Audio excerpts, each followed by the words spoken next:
Speaking of your career, a question I wanted to start off with is talking a little bit about RT America. Of course, in the wake of Russia's invasion of Ukraine, RT America has ceased production after being dropped by its largest providers, DirecTV and Roku. And as a former RT host yourself on RT America, what's your response to this? And also, is there going to be any future for The World According to Jesse, a show that I'm certainly going to miss quite a lot? Well, as of now, I'll take them backwards, I guess. As of right now, I don't assume there will be any more World According to Jesse. What occurred, the invasion of Ukraine is unconscionable. I just am lost as to why this had to occur. And as I've said many times, war happens when politicians fail. Then the ultimate end result is you go to war. So there's failure, and it's failure on all sides to get you to the point of a war. All sides have failed somewhat. Now, getting back to RT's situation, I will say this, let's back up. I ended up at RT in a weird way because the media of America basically blacked me out. And that was a result of the Chris Kyle lawsuit. They entered the lawsuit after I won in front of a jury. I don't know if you're familiar with that suit and all that, but I won't go into it. It's very distasteful for me. But after I won, it got into the Court of Appeals. And at the Court of Appeals level, 33 of the major media conglomerates of America came in on the side of Kyle to have it overturned. This had nothing to do with them. And what they needed overturned was a thing called unjust enrichment. And what that is, it's a Minnesota law that states you can't profit from wrongdoing, right? And that sounds logical. People shouldn't be able to profit from wrongdoing. And that's one of the things I won under. Well, the mainstream media of America did not want that precedence because what it did, it would stop them from possibly doing fake news. Because if they defamed someone and profited and you could prove the money they made from defaming like we did, we proved in court how much money was made on this book of him lying about me and defaming me. And that's unjust enrichment. Well, the mainstream media did not want that precedent because that meant now, and they got it overturned, and the two appeals court judges broke two rules to do it, long-standing rules, because they want the ability to where they can profit if they defame someone. And that person defamed isn't entitled to any of those profits. And the courts basically granted that privilege then by overturning my verdict. So, making the longer story shorter here, I could go on the whole show about the court case, but making that shorter, I knew that I was doomed now for sure in United States mainstream media. 33 of them, New York Times, New York Post, you name them all. The parent companies all came in with their lawyers. And so I knew my career was doomed there, but I was writing books then. I switched over. I wrote some books, and on book tour, Larry King had started Aura, which is an internet company, and they got excited. I had made a decision to start living off the grid in the winter. So I'd go down to Mexico, and I live down in Mexico now. I've done it for over 15 years before COVID. And I would live off the grid. I live where there's no electricity and there's no paved roads, anything like that, down on the end of the Baja, California.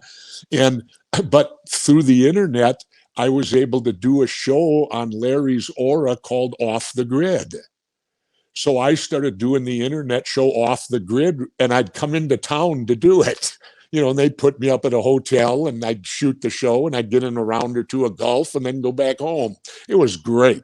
It was a phenomenal job down there. And considering that Carlos Slim was one of the partners, and if you don't know him, he allegedly was at one time the richest man in the world. He's Mexican and he owns every cell phone in Mexico, basically. So he was a partner in this, so you knew the company was solid. Well, during that broadcast, Russian TV, RT, started picking it up. And RT started broadcasting it on RT America, my podcast Off the Grid. And it was due for renegotiations. The Off the Grid people brought in a new manager to run it, a program director. And we all know how that works. I don't know if you're old enough, but I see you nodding at all. But how that works is the new program guy comes in. He don't like none of the existing shows because they were there before him. So he likes to dispense of them and do his own creating. And basically, I gave them a great deal. RT, made a deal with Aura that we'd continue on, only RT wanted my show. They would pick up all production. So Aura would save the entire production costs. All they had to do is pay me a salary. I'd still be on with them, and now I'd be on with RT. Aura wouldn't do it. So RT then came in and said, we want you, we'll take the whole thing. So I then went to RT. My son was already working there.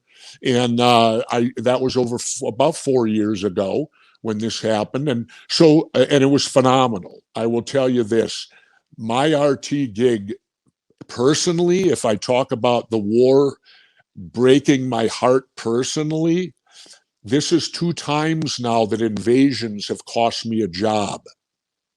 The first time was when the United States invaded Iraq. I opposed that invasion.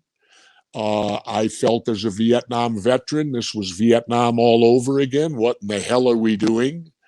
And there were no weapons of mass destruction. There were no ties to Al-Qaeda. It was based upon lies. And we went in and overthrew a country, occupied them, and we all know the end results of the wonderful war in Iraq. Should have never been fought in the first place. So I lost my job. I was at MSNBC then, and here's the story, guys. You guys will love this. I'm at MSNBC because I came out of office, the hottest commodity out there, the voice of the independent, this back in 2003. And Fox, CNN, and MSNBC got in a bidding war for me. MSNBC won. I signed a 3-year contract with them. They're putting together a show from Minneapolis. They had just brought back, you won't remember him, but they were probably not, but there was a guy named Phil Donahue, who was the king of daytime TV at one time. They had just brought Phil back at night. They were getting me back. Both Phil and I opposed the invasion of Iraq. Well, guess what happened? Both Phil and I were not allowed on, and I had a 3-year contract. They paid me the whole contract, so I was handcuffed and silenced by the United States media for the whole war in Iraq, basically, because I opposed it. You know, they didn't want anybody back here. Now, we all hear about the Russians silencing media. You know, we always hear about that, the Russians. What we don't realize is so do we. There's hypocrisy because Phil Donahue and I were both silenced because we opposed the invasion of Iraq. And so this is the second time now. This time I again opposed it, but this time I was silenced because of the sanctions. The sanctions were applied, and let's face it, RT was on slim ground anyway. They called us foreign agents, which is I found personally offensive. I'm a veteran, I'm a mayor, I'm a governor, and I've paid taxes to this country for my entire adult life, over 60 years of paying taxes.